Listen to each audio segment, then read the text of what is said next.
Risk management in information assurance security involves identifying, assessing, and mitigating risk to an organization's information assets.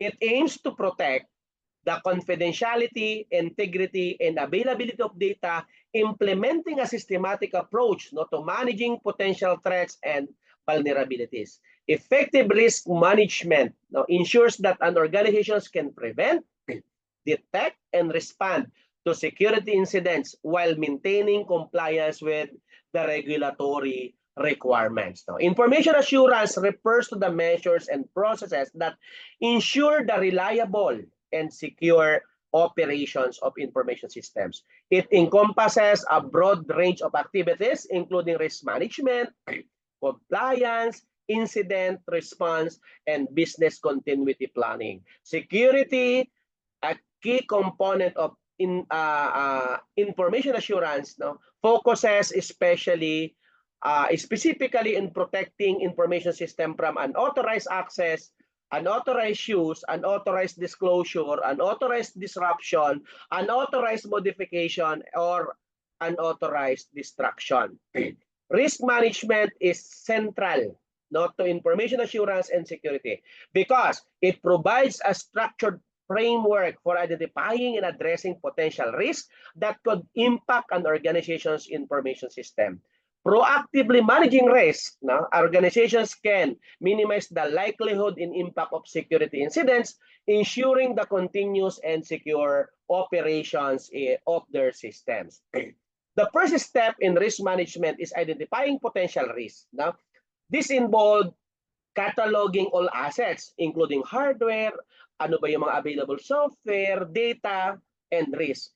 This involves cataloging and identifying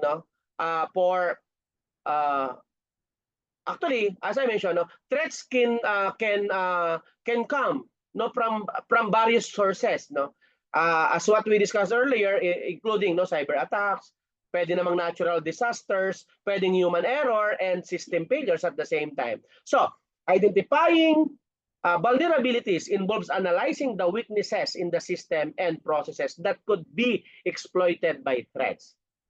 So, once risks are identified, let's say, for example, you are aware already what will be the risk, you must be assessed to determine their potential impact and likelihood, because risk assessment involves evaluating the severity of potential security incidents and the probability of their occurrence. This process helps prioritize risk based on their potential to harm the organizations, allowing for the allocations of resources to the most critical areas.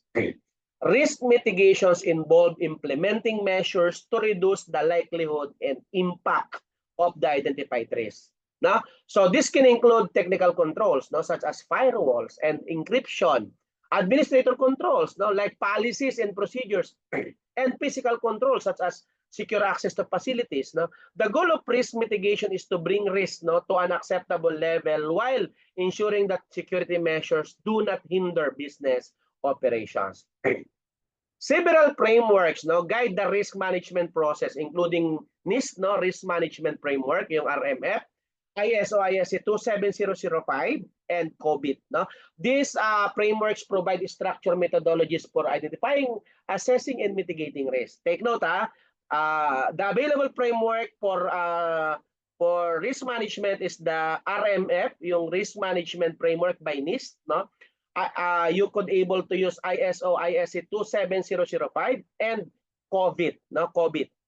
So they also include guidelines for continuous monitoring and improvement of risk management practices.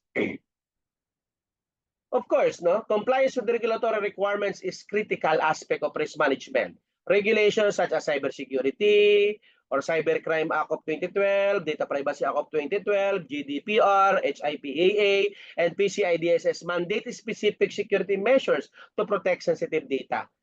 Non-compliance can result in severe penalties, legal liabilities, and reputational damage. Effective risk management ensures that an organization meets its legal and regulatory obligations. Take note, actually, in Cybercrime and Data Privacy Act, penalties like millions, no, half millions, no, and so on. Incident response planning, no, is a key component of risk management because it involves developing and implementing procedures for detecting, responding to, and recovering from security incidents. A well-defined incident response plan ensures that an organization can quickly and effectively address security breaches, minimizing their impact, no, and restoring normal operations. Another thing is business continuity and disaster recovery, or BCDR planning. BCDR planning are essential for managing risk and could disrupt operations. So, business continuity and disaster recovery plans outline procedures for maintaining critical business functions during and after a disruptive event.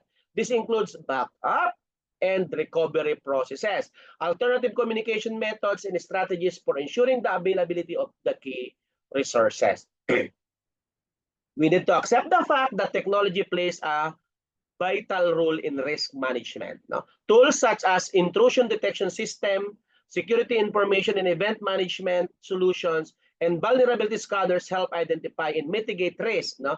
Additionally, technologies like artificial intelligence and machine learning can enhance threat detection and response capabilities by analyzing the volumes of data and identifying patterns indicative of a security incident. Again, human error is a significant risk factor in information technology. Again, training and awareness programs are essential for educating employees about security policies, procedures, and best practices.